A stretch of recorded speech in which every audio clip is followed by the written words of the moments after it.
Hello mga kalakwatsero! Hello! So nandito kami ngayon sa may Valenzuela City. Yes, sa may Valenzuela, Barangay Lingunan. Lingunan, yes. As you all know, patapos na yung house namin at nandun na kami sa ceiling part. So Yes. sa bubong. Hindi na tayo ng ceiling. Tapos, ang gusto namin ni Daddy, aesthetic yung interior design. Yes. So, Nakailang hanap na kami, inquire na kami sa mga iba-ibang supplier dyan sa may Quezon City and sa online. Tapos dito lang tayo nakakita sa may Valenzuela. Yung Yes. range na nakita natin ranging from 350, 210, 350 to 250 to 60 300 ganyan. pesos, gano'n. So, meron tayong nakita dito sa Valenzuela worth 160 pesos lang. Yes. So, yan, sisilipin natin, tingnan natin kung papasa sa standard natin. And pag okay sa kanya at okay sa atin, pasok na yan sa banga kasi konti na lang ang budget natin, guys. Anyway, Yes. basta matapos, no? God will provide naman. So, yung hanap nga namin is manufacturing. Kaya kami napunta dito. Punta na tayo doon. So, ayan na sila. Ayan. Nandito pala kami sa may showroom. Let's go! So, titingin tayo ng mga gusto nating design. Pero may bet na talaga kami ni Daddy. It's just that kailangan namin silang isa-isahin. Charing. Diba? Sige, let's go. Tignan natin. Sabayan nyo kami sa pamimili ng PVC para sa ceiling. Dito pala ito sa D-Good Industrial sa may Barangay Lingunan, Malinta, Valenzuela City.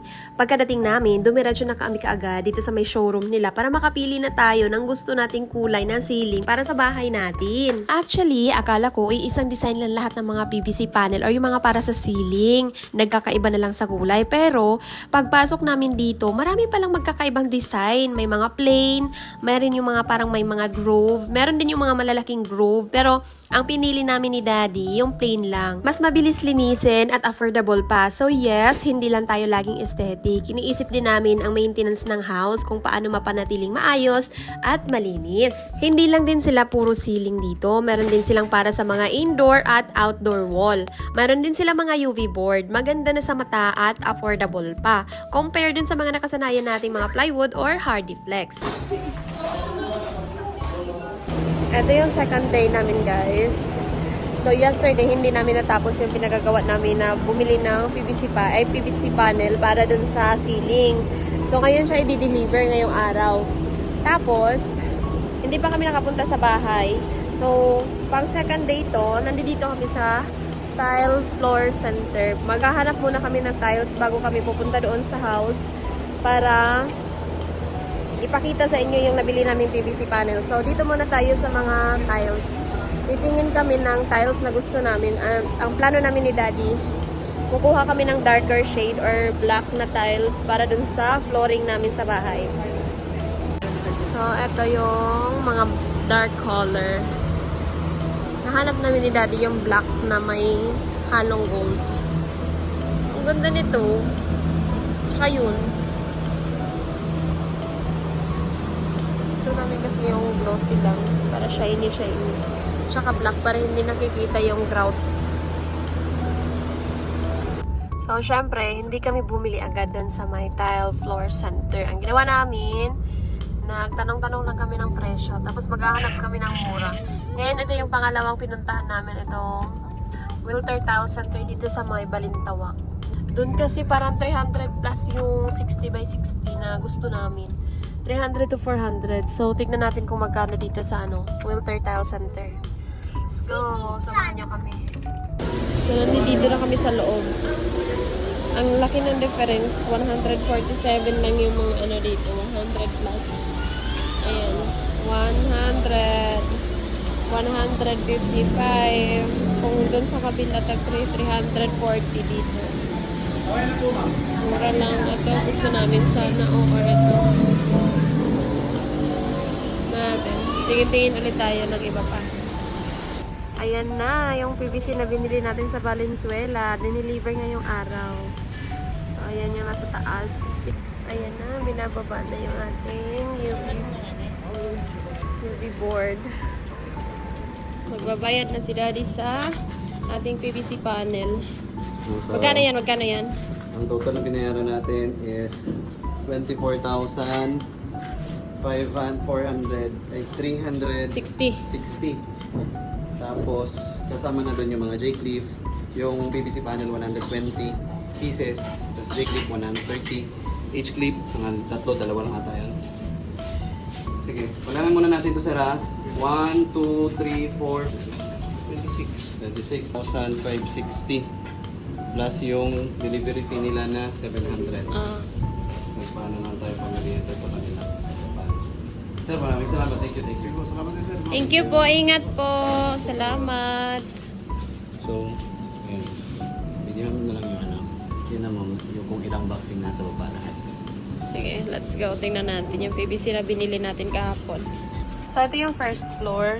Dito kami dati nakatira. Yung kwarto na yan. Pero pinasira na yan. Ayan, naging ganyan na siya yung itsura niya. Pinataasan lang namin. Tapos yan. And then, ito yung binili natin na PVC panel sa may Valenzuela. Sa may Malinta, Valenzuela. Pinintahan pa namin yung kahapon.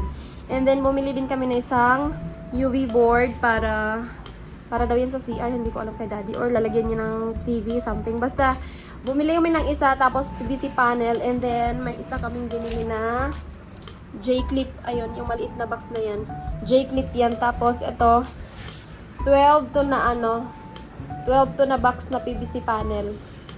So, ayan, binayaran natin yan 24,360. Lahat yan. O, diba? Para yan sa ceiling natin sa taas, doon sa may taas ng ating bahay. Ayun, may taas natin. Doon sa taas sa ating bahay. Kasi itong baba ay bahay na to ng kapatid ni daddy. So, magiging bahay namin talaga is yan pinapagawa namin na yan. So, ayan. Ngayon, pupunta kami ulit sa may tile center para maghanap naman ng floor sa ating bahay. Ito, ang plano namin ni daddy dito, lalagyan lang siya ng P-balls na may semento. Tapos yun, para hindi siya madulas.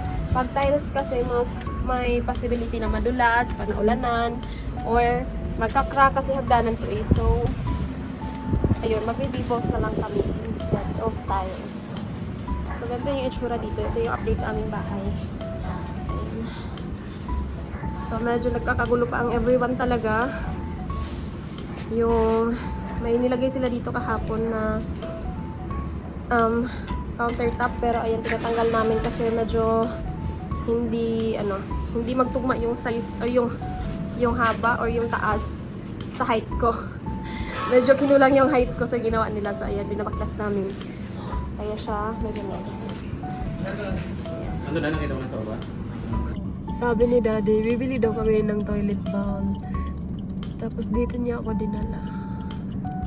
Ano to daddy? Ew, ano ko ba dyan? Ba't dito sila nakatira? Anong kabaliwan? Parang mali ata itong pinasok natin. Dito na kami bibili kasi mura. Nakita niya daw sa Facebook, 2,700 na. Saan dito? Saan dito yung saan dito yung nagbebenta ng Tingnan muna natin. toilet bowl? Sanitary ware trading. Parang ano ba ito? Ko. 5E. 5E. Mas maganda, mas gusto mo yan? Hindi. Mas maganda, plain kasi. Ayoko niya. Malabas mo ba yan? May nakalista ka ba? Wait.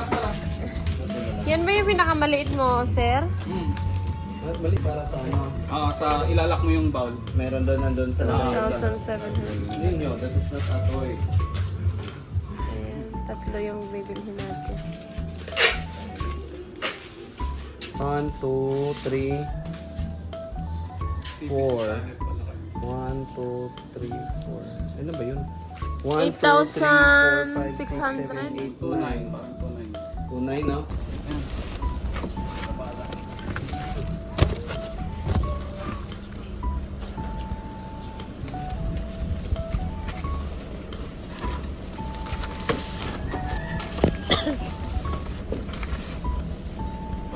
Tas, Tulok na lang.